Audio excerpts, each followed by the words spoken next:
89.5 KPOO San Francisco and KPOO.com. Of course, I'm your man DJ-X1. You are in tune to the Bombay Mix. You got like about 3 minutes after the hour of 5 o'clock here in the Bay Area / West Coast.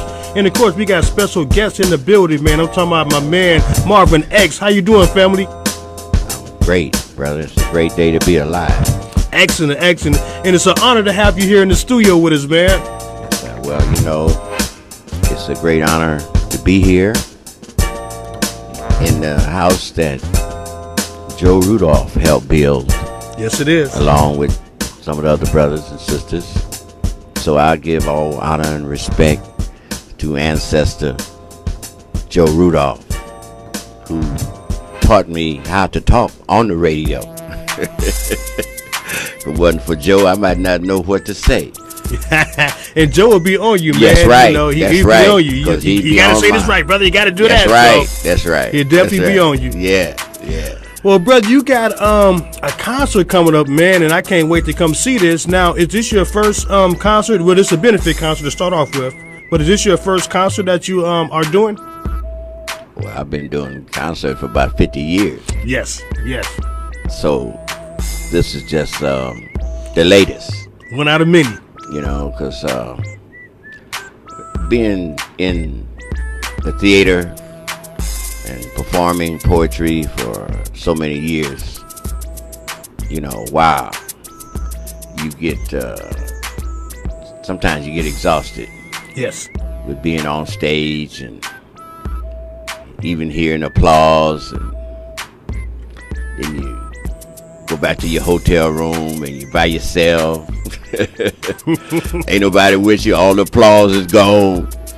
You know, so I've been through all of that, traveling, speaking, performing coast to coast. But I'm happy to come once again to the Black Repertory Theater in Berkeley. And so I'll be there next Saturday, the 30th. At 7:30. This doors open at 7:30, and we're gonna try to start on time, not CP time. Yeah, we want to start at 8 o'clock sharp, but let's get there by 7:30, and there'll be vendors there and music there, and we're just gonna have a nice educational moment. And this is a benefit for our newspaper, The Movement, which is the voice of the Black Arts Movement International. Well, let's start from the beginning, Marvin, man, from some of the people that may not know about you. You know, how did you get started doing your thing, and how you been, you know, working in theater, arts, and doing poetry and writing and everything that you do? Well, I've been doing it since childhood, really. Since childhood. I actually grew up with my parents published a black newspaper in Fresno, one of the first black newspapers in the Central Valley. Well, what was that one called? It was called the Fresno Voice. Fresno Voice, okay. The Fresno Voice. So I remember selling that paper on the street. I don't even know if I was selling it or giving it away or something. I don't know. I can't remember. I was about 5 years old. But I also remember sitting in my parents' newspaper office and watching my father set type. You know, in those old days, you had to set type you had to read the words backwards. You had to be able to put the words on backwards, spell backwards. Okay, now that's difficult there, real difficult. So I used to watch my father do that. I don't think I ever mastered that one, you know. But my parents were conscious. They were, in those days, they call them a race man and a race woman. So a race man and a race woman means someone that was for the race, that was for black people. Yes. You know, we call them today conscious people or activists, you know. Mm-hmm. And so my parents were involved with the NAACP, that's the term they used to call. And I remember that word more than any other word from childhood. NAACP. Yes. NAACP. You know. And so they were involved in politics and so forth. And they were also in real estate. So this is in the late, middle to late 40s in Fresno. So there was, a lot of housing discrimination was going on in those days, segregation, they call it redlining and all of that. And so a lot of people in Fresno bought their first home from my parents. Wow. Okay. Yeah, and even today they'll tell you, yeah, I bought my first house from Marvin's mama. She was because she eventually went back to Fresno after we came to Oakland and my parents divorced, and she went back to Fresno and she started her own real estate office. Yes. So there are many, if not most of the blacks in Fresno would tell you they bought their first home through my mother, Marion Jackman. Wow, that's incredible, man. And today I think a lot of more African Americans need to be involved in real estate. I think we kind of lost that from the way that we used to be back in the days, Yes. Well, we have a problem, I think, because, they teach you in real estate, there's two forms of property. Mm-hmm. Real property and chattel. Yes. Or personal property. So as you know, we were personal property. Yeah. Yeah. Of the white man. Sure. Of the slave master. Yes. You understand? And so we still caught up in that personal property mentality, or that chattel slave mentality. Yeah. That doesn't want to be independent. Yeah. Doesn't want to exercise self-determination and own land. Yeah. Yeah. And so even today, and I was speaking last weekend to the Moorish American community in Oakland.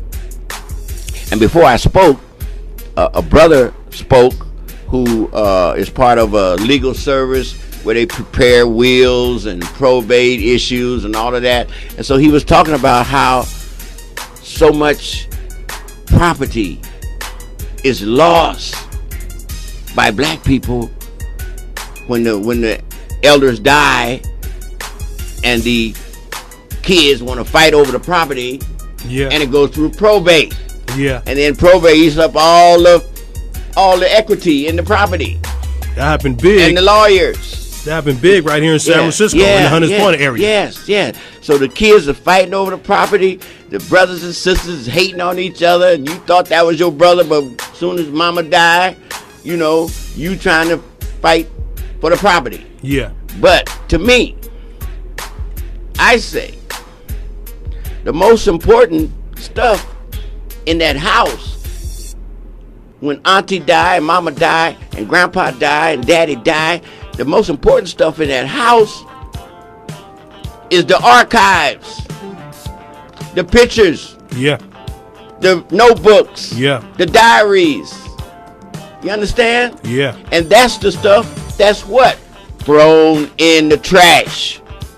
This is the gold, because this is the history of our people. The letters that mama wrote to Aunt Sally in Mississippi and New Orleans. Yeah. And they corresponded every day. They wrote letters to each other. Yeah. This is the stuff. Can you imagine we throw this in the trash? Yeah, it's crazy thinking it's nothing. It's crazy.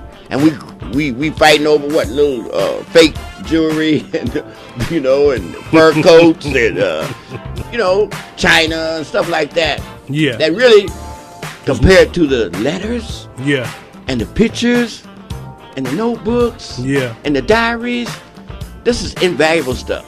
Yeah, sentimental volumes with history added to it. So I want to impress this upon black people to get those archives. And don't throw that stuff in the trash. Yeah. You're throwing gold in the trash. I've sold my archives as a writer. Yeah. My archives right now, they're at the Bancroft Library at UC Berkeley. And I made more money off of them than selling my books. Yeah. And this was just notebooks and stuff and manuscripts that was in my house.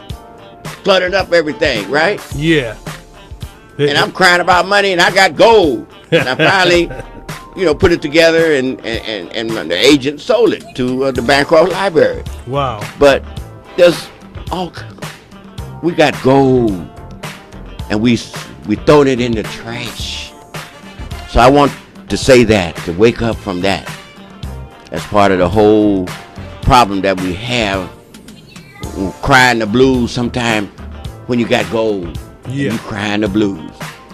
Okay? Yes. So my writing career, I started writing in childhood in the Oakland Tribune. They had a children's section in the Oakland Tribune when my parents came to Oakland, West Oakland. Yes. And I put stories in the little children's section, Aunt Elsie of the Oakland Tribune, and then I wrote stories in elementary school and then continued in high school and eventually went to Merritt College. So at Merritt College, this is 1962, I met some people. One of them name was Huey Newton. Yes. And another one was Bobby Seale. And then there were a lot of other conscious brothers and sisters at Merritt College. And they used to rap. What we call rap. Yes. In those days. Yeah. It had nothing to do with no rhyming and beats and none of that. It was about telling the truth about what was happening in the world. Yeah. And what was happening in the world was revolution was going on in the world. And that's what we were rapping about. Yeah. Revolution in China, revolution in Cuba, revolution in Africa, and revolution in America. Yeah. So we were part of that revolution as students. So we studied. We studied such books as Black Bourgeoisie by E. Franklin Frazier. We studied Fidel Castro's speech in Cuba, History Will Absolve Me, when he was in court. Fidel Castro. We studied Mao Zedong's writings. We studied Kwame Nkrumah, Jomo Kenyatta in Kenya, Patrice Lumumba in the Congo, Nelson Mandela in South Africa, Ho Chi Minh in Vietnam. Mm-hmm. These are the writings that we studied. Yes. Independent of the school. We studied these in little study sessions on our own. You know, you call them what? Peer groups now. Yeah. Independent study. Well, that's how we studied, independently. So I was blessed to meet Huey and Bobby, and we had classes together. We sat in the front row, right next to each other, and we dared the teacher to get a comma out of line. We would jam them. Yeah, and it wasn't no black studies. Now I'm saying we had independent black studies. It wasn't no black studies. Yeah. You know, and so even some of the books then were written by white men, like Melvin Herskovitz. I think it's Myth of the Negro Past. And then there was another one written by a white man. It might have been Herskovitz also, Negro Slave Revolts. But these were books that helped us understand what our history was. Yes. And that our history was not just being docile slaves, but our history was resistance. Resistance. Yes. And for those of you who don't understand that we resisted every day of slavery, there's an excellent documentary. I think it's on the History Channel. It's called Slave Catchers and Resistors. And you can Google it. Go to the History Channel. Yeah. Slave Catchers and Resistors. And it showed how every day of our kidnapping and capture in the American slave system, and this is a term I got from Ed Howard, yes, a brother that was at Merritt College, or he was around the Afro-American Association, which was a part of a conscious raising group at Merritt College and in Oakland at that time. Mm-hmm. It was headed by attorney Donald Warden, who later became known as Khalid Abdullah Tariq El Mansour. You understand? Yes. And I want to put out his name because he was a key figure in raising consciousness in the Bay Area. Because through his organization came the Black Panther Party. It came out of, because Huey and Bobby was in his organization. Okay, before the Afro-American Association. And then there was another brother in his organization named Ron Karinga. Ron Karinga was the LA representative of the Afro-American Association. So when he came up with Kwanzaa, where do you think it came from? Yeah. Oakland. Now, you don't hear about that at all. No, you ain't supposed to hear about that because that's called, people could have what they call revisionist history. Yeah. Revisionism is another word for lying. Yeah. Yeah, and people lie in these books, and they just lie about a lot of things. But Kwanzaa, and especially if you check with Ed Howard, because he's giving a lecture on how Kwanzaa came out of Oakland. Yes. He was a part of the Afro-American Association, which Karinga was in. The Black Arts Movement came out of that whole radical influence that was going on at Merritt College. For example, there was a magazine called Soul Book that was published there, and it was a radical magazine. It was a publication of RAM, actually, the Revolutionary Action Movement, RAM. Yeah. And RAM was headed by a brother called Robert Williams, Robert F. Williams. If you're not familiar with Robert F. Williams, look up his book, Negroes with Guns. Okay. Negroes with Guns, because this is where the Panthers got some of their ideas for armed self-defense. Yes. Okay. From Robert F. Williams. So Robert F. Williams was run out of the country, and the U.S. head of his organization was a brother named Muhammad Ahmed, or Max Stanford. And so their publication was Soul Book, and the editors were at Merritt College in Oakland, the West Coast editors, Mamadou Lumumba, Ken Freeman, and the writers were his wife, Carol Freeman, myself, Ernie Allen, Isaac Moore. And then on the East Coast, there was James Boggs and Amiri Baraka, Sonia Sanchez, Oscar Teray. These are some of the people that contributed to Soul Book. Yes. So I mentioned Soul Book because this is one of the key publications of the Black Arts, Black Liberation Movement. Okay? Okay. And then when I transferred to San Francisco State, there was some brothers there that were in the Negro Student Association. Yes. It was called the Negro Student Association. Okay. And eventually it became the BSU. Yes. Black Student Union. That's what I know it as, the BSU. Okay, but I want you to know, just for the history, that we had to struggle to change that name from Negro to Black. There was a struggle. And I want to give honor and respect, and I want to give prayers out to one of the sisters that helped fight to change that name. And her name is Mariana Wadi, or Mariam El Wadi. And she's in the hospital. She's in the hospital right now here in San Francisco. So we want to pray for her. Yes. And our prayers go out to her, because she was a revolutionary sister. As a matter of fact, she came from a conscious parent. Her mother is a famous black artist named Ruth Wadi. Ruth Wadi.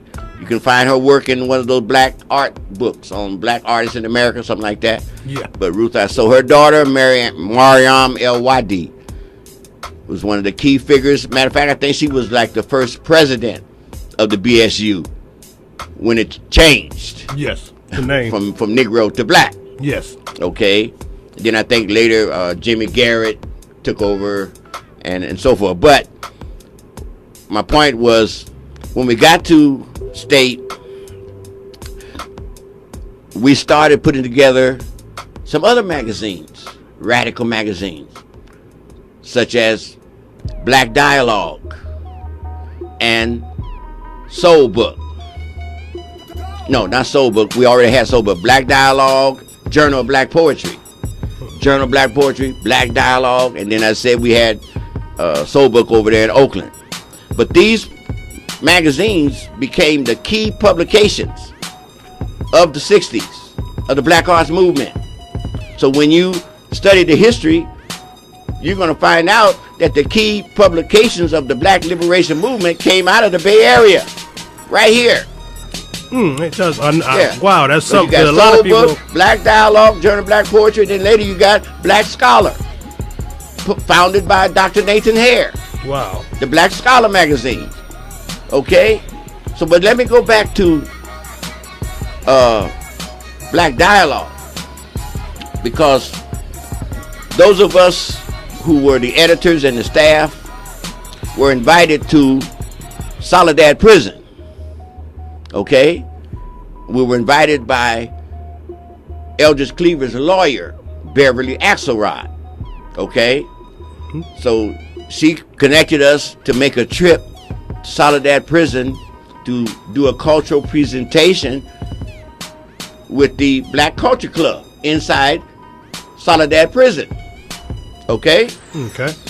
So we go down to Soledad and we meet with the host, and he told us the instructions, you know, don't take nothing from the brothers and don't give them nothing, right?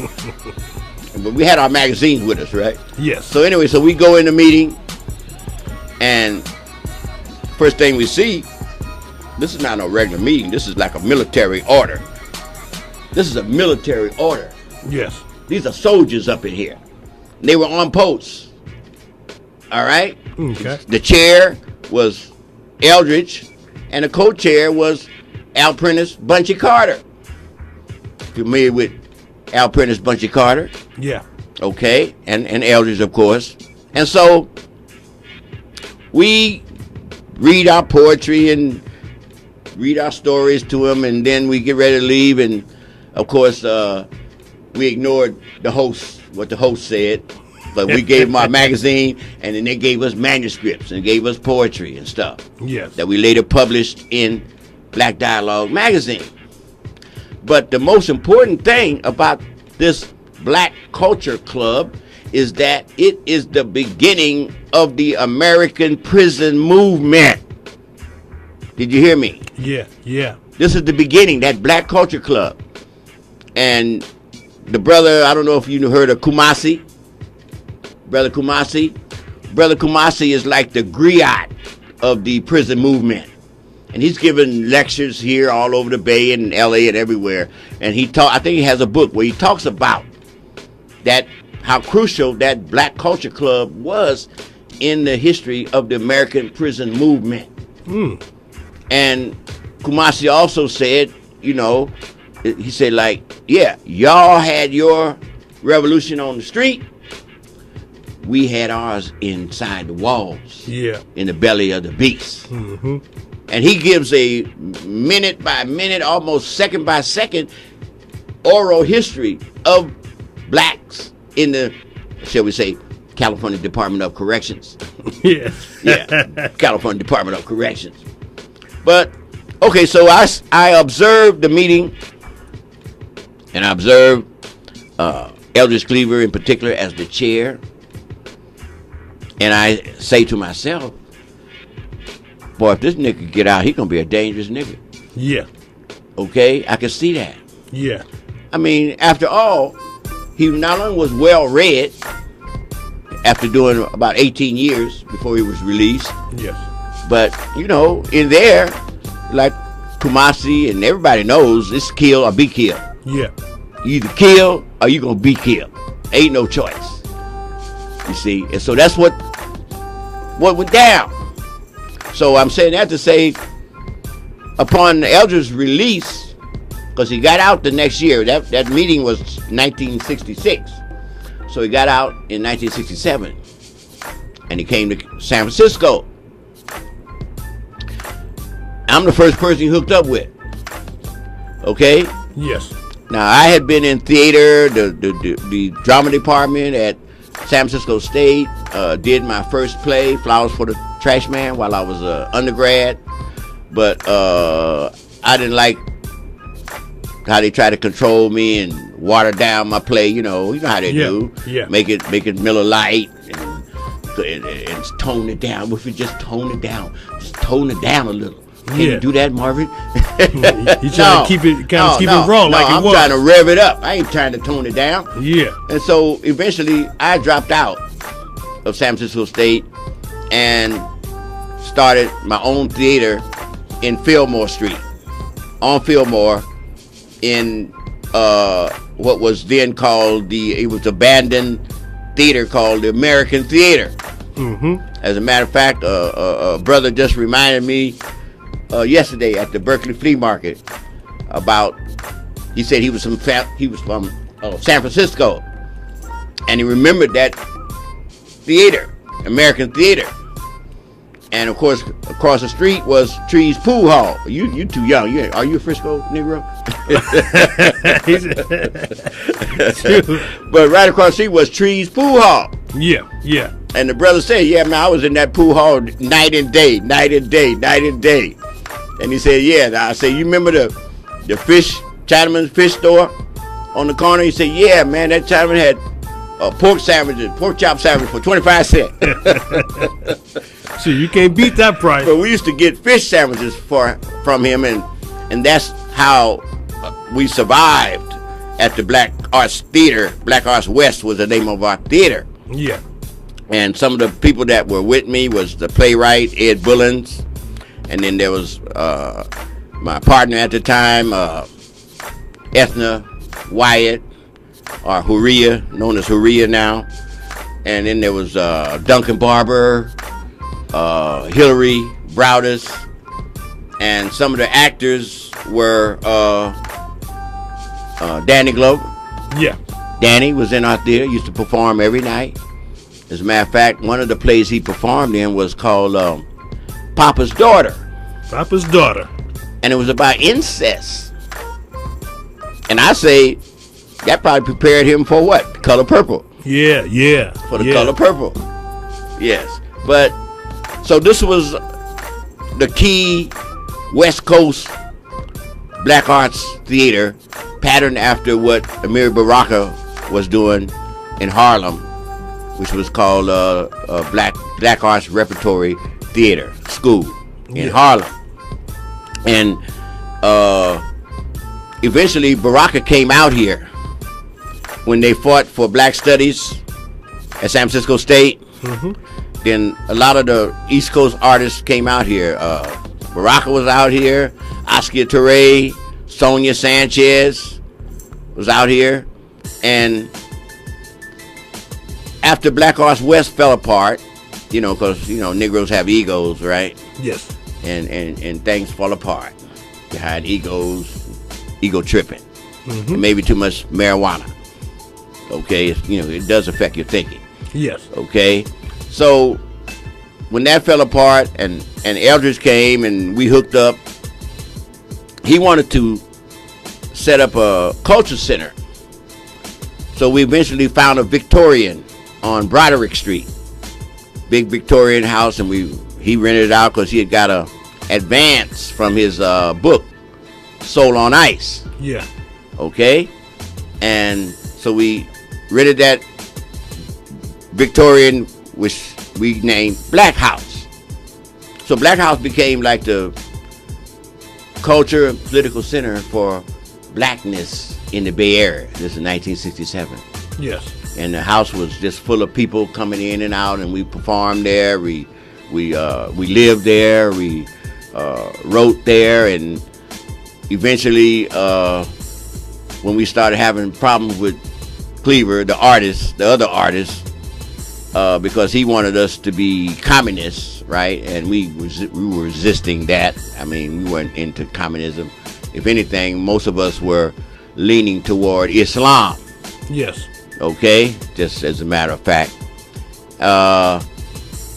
So eventually I said, Cleaver, man, if you want to do this communist thing, and he kept talking about guns, I said, I got some friends across the bay, man. I'm going to take you to meet them. Huey Newton, Bobby Seale. Yeah. She said, oh yeah? Oh yeah, I want to meet them cats. Yeah, take me over there and meet them, Marvin. You definitely would link up with them. So I'm happy to take him over there, thinking I'm gonna get him out of our hair, even though he was paying rent. Now I must have been smoking marijuana too, right? Yeah. He keeping them bills paid. Yeah, he was the one that was paying the bill. But anyway, so I took him to Bobby's house in North Oakland, right down the street from Merritt College there. And I went and knocked on Bobby's door and told him, come on outside, I want you to meet somebody. Yeah. So he got in the car and talked with Eldridge, and everything else is history. That's a beautiful story, man. Yes. Well, in that segment, we just learned a lot. You know what I mean? So we got a lot we got to research, and a lot we got to look up, man. Yes. Now, you wrote a lot of books yourself, man. Could you talk about some of the books that you wrote? Because you wrote at least about several books, and I have 3 of them myself. Well, I've written probably about 30. 30? Oh, that's a lot. The last poet say Marvin X writes a book a month. So you got a very large catalog. Yes. Well, I've written plays. I've written essays. I've written poetry. And one of my most popular books is called How to Recover from the Addiction to White Supremacy. Yes. Okay? And this is not a book to read. It's a manual to work. Yeah. To recover from the addiction to white supremacy. And it's based on the 12-step model from AA and NA. Okay? You know the 12 steps. Yeah. So I had to revise some of those steps for our purposes, because some of it I don't agree with. Like they tell you you're going to be an addict forever. Yeah. Oh, man, I'm not going for that. No, we're not going to be addicted to no white supremacy forever. Yeah. We're going to recover from this madness. Yeah. And be healthy and solid.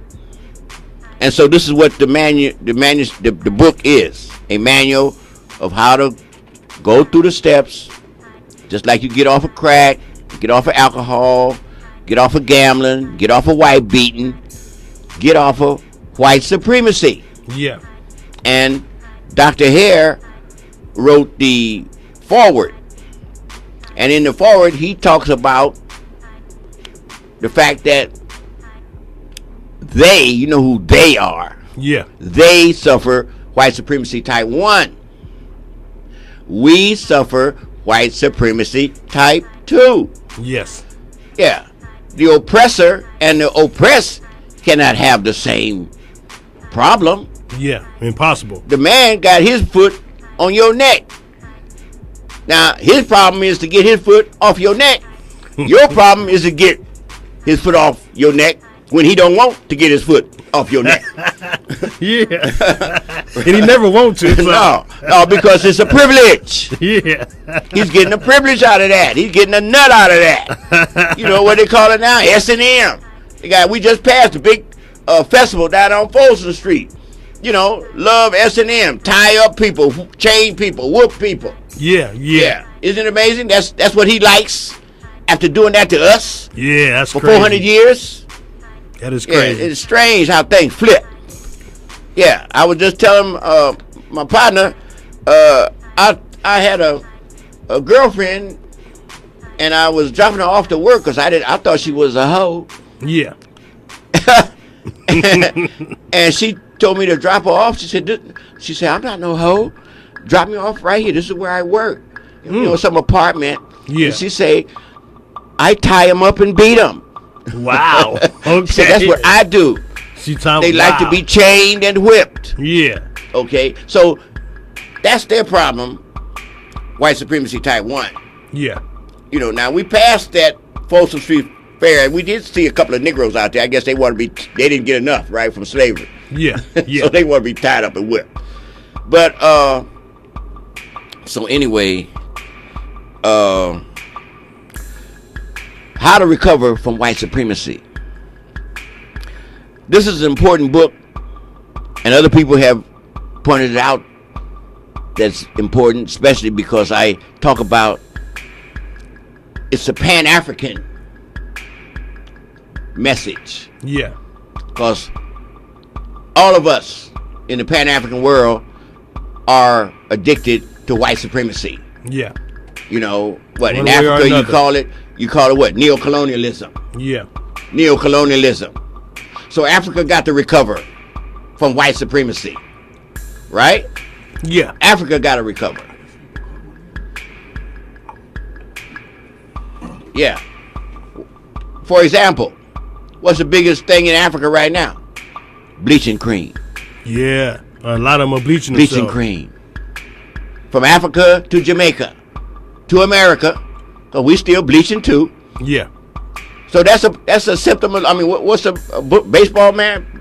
Tommy Sosa? Yeah, Tommy, yeah. Man, he looked totally different since he done bleached himself. Sammy Sosa, yeah. Yeah. But he's totally just an different. example of what many of us are going through. The same addiction to white supremacy. Yeah, yeah. So this is what the book is about. So we're going to start having some meetings at the Black Repertory Theater on the subject of how to recover from white supremacy. Peer group meetings. Okay. Peer group meetings. Okay. We had them there before, and we stopped the meetings, but since then, situation has gotten worse. Yeah. Our mental condition has gotten worse. For example, I tried to give our paper to a brother the other day, a few days ago, and he said, "Oh, Marvin, I can't take that paper, man. I'm overwhelmed, man. I'm overwhelmed with my own life. I ain't got time to read no paper, man." Wow. Well, if you come on Saturday the 30th at the Black Rep, I'm gonna read to you. Yeah. I'll read to you from my own works. Come on, man. Let me think here. Yeah. Let me read to you. Those brothers who like to say, "Oh man, I don't read no book, man. My woman reads." Do you realize how stupid that nigga sound? That is crazy. "I don't read no book, man. My woman reads." That's crazy. Yeah, that's what they say. Well, it's like, how you gonna get information for yourself if your woman ain't around? You don't read. And then I try to give a Negro a book, and he talking about, I told you I don't read. Yeah, you know, they get an attitude, man. Oh, you don't hear me, man. They get some real attitude, bro. Yeah. They want to fight. They want to shoot. One nigga said, "Yeah, nigga, don't you know I'll shoot you?" over these books. We were discussing books on the street. I'm selling books, man. I done heard it all. Nigga talking about I'll shoot you, nigga. Over some books. You know, because the argument got heated, right? Yeah. And so I discovered that I couldn't escalate the argument with the Negro, right? Yeah. And so I had to learn how to de-escalate. Yeah. Especially when I see the situation is escalating. Yeah. I had to bring it down and calm down, and you know, because I'm arrogant too. Yeah. You know, I think I know everything. I'm like Donald Trump. I know every damn. Don't nobody else know nothing, right? Yeah. The whole world's a damn fool except me. I know it. And he don't know doo-doo squat, right? So anyway, some of the people I've invited to perform with me, one is Fillmore Slim, my good friend Fillmore Slim, and some people might have an attitude about Fillmore Slim because of his past pimping life. And he's 82 years old now. He just released a book. But in 2004, I put on a Black Radical book fair in the Tenderloin. Yeah. In the Tenderloin, St. Boniface Church. And Fillmore came to me at that time, and he said, "Marvin, I want you to help me connect with some of the young people so I can talk with them and tell them about the consequences of the game. Yeah. If they want to be in the game, I just want to tell them there's consequences. Yeah. And if you're willing to pay the consequences, then go for it." and he talks about how he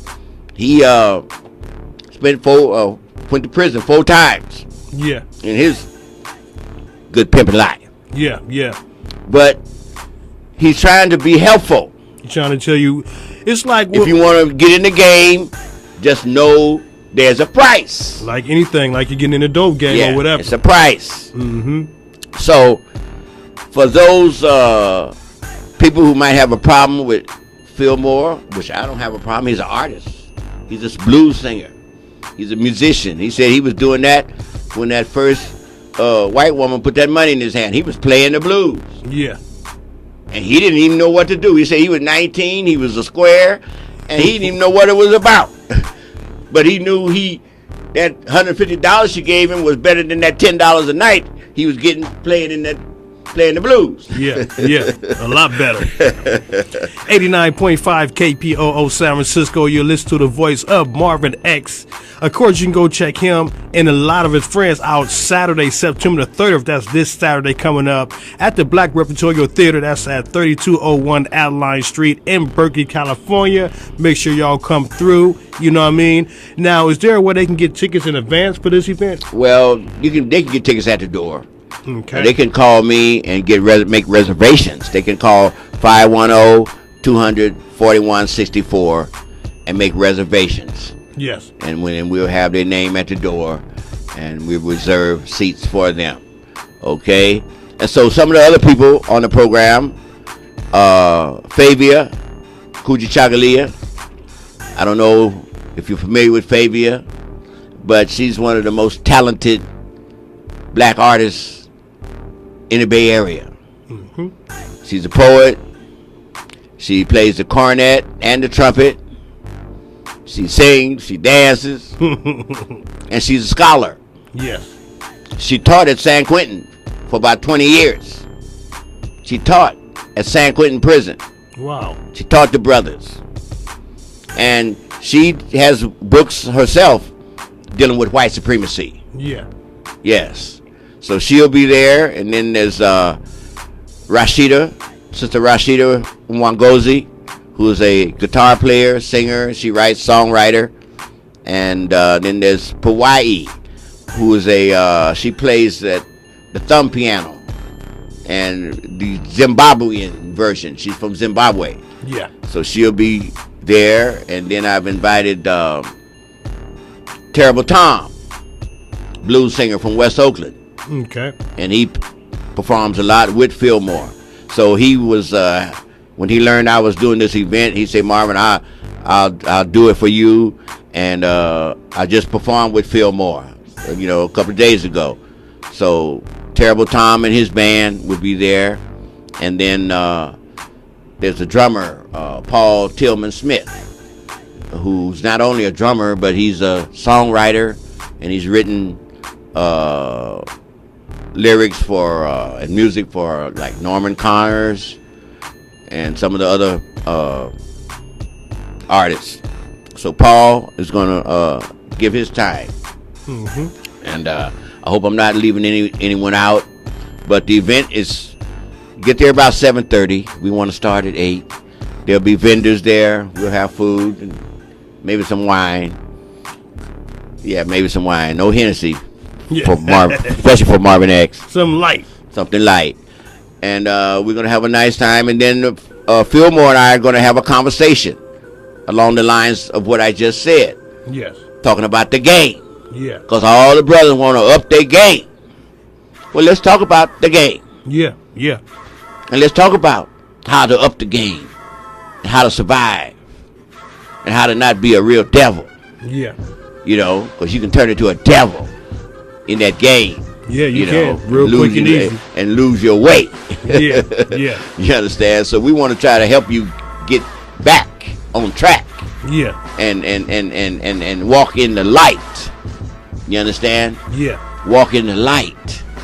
Because I got that term from, it's a Masonic term and spiritual term, but the old man that owned DeLauer's Books in Oakland, right there on Broadway, between 14th and 13th. Used to be a 24-hour bookstore. Yeah. Okay, DeLauer's. So Mr. DeLauro sold my books, and we became friends. And so when he was, shortly before he passed away, we had a conversation, and I asked him, I said, Mr. DeLauro, what should I tell young men? He said, tell them to walk in the light. Walk in the light.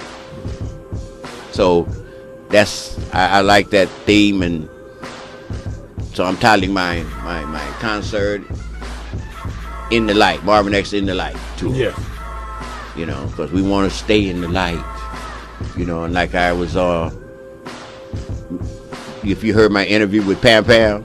Yeah. Remember my interview with Pam Pam where I was telling her what the brother can be in a room in the dark, and you can be in that room forever, but the light ain't gonna come on until what? You turn the switch. Yeah. You gotta turn the switch on. You gotta do something to get in the light. Yeah. You gotta get some consciousness. You gotta get some knowledge. You know, brother running around here talking about money. What did the Bible say? The people were destroyed for he said no. He said the people were destroyed for lack of knowledge. Not money. It didn't say lack of money. Yeah. Lack of knowledge. So we're at a time now where there's no excuse for ignorance, because you got all the knowledge in the universe on your cell phone. Yeah. Oh yeah. There's no excuse. On your cell phone. But you spending all your time talking about what? Where you at? Where you at? You right outside the door talking about where you at. Person you talking to right outside the door, you talking about where you at? Where you at? When you coming? I'm outside the door, nigga. Open up the door. Right here. But you ain't Googling about North Korea. Find out why is Rocket Man. Yeah. You ain't trying to find out the history of North Korea. Why that boy acting like that? Yeah. Yeah. Maybe if you had been occupied, pimped by the Japanese for all them centuries and decades, you might want to have a rocket to keep some people off your behind. Yeah. Such as America. Or anybody else. Russia, it don't matter. Yeah. You got to have something to back them up. Yeah. So I ain't mad at Rocket Man. Yeah. Yeah. You might need to send something over here. We ain't doing nothing. Walk around with our pants hanging off our behind. What good are you? Yeah. You need to put your behind on a rocket. Send you somewhere. But I ain't mad at the young brothers, because I'm going to say this. When I'm on the street and the brothers come by and I'm selling my books and they got their pants on their behind, if I say, put your pants up, 99.9% will pull their pants up. 99% will pull their pants up. So that means they just want somebody to talk to them. Yeah. And you adults scared to talk to your own children, your own sons. You won't even talk to them. You won't act like you're afraid of them. Yeah. They just want you to talk to them. They don't know what to do. Hey man, when I used to go to a barbershop with the young barbers, they made me talk. Yeah. And pay for my haircut. Yeah, I had to talk and pay for it. So they say, yeah, OG, give us some wisdom. Yeah. Yeah. Give us some knowledge. So that's what I had to do every time I went to get a haircut. Yeah. And pay for it. And they pay for it. And give them a tip. Boy, you gave him a lot, boy. But they wanted knowledge. Wow, that's beautiful. So it's our duty to give the young people wisdom. So that's what kind of conversation me and Fillmore want to have. We're not going to be here forever. True. He's 82, I'm 73. Yeah. We've both been through hell 30 times and survived to be here today. So I'm thankful and thoughtful.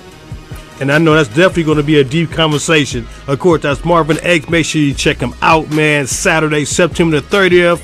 Black Repertory Theater, man. That's going to be a great event you definitely don't want to miss. And I definitely want to thank you so much, Marvin, for coming through and giving the wisdom and the history you just dropped on us and letting the people know what's going on, with you coming up this Saturday. Just thank you very much. Thank you, brother. And Thank you, KPOO Radio, in the name of Joe Rudolph. Thank you, thank you, thank you. Yes. Of course, we're going to get to some more music. Keep it locked right here on 89.5 KPOO San Francisco and KPOO.com.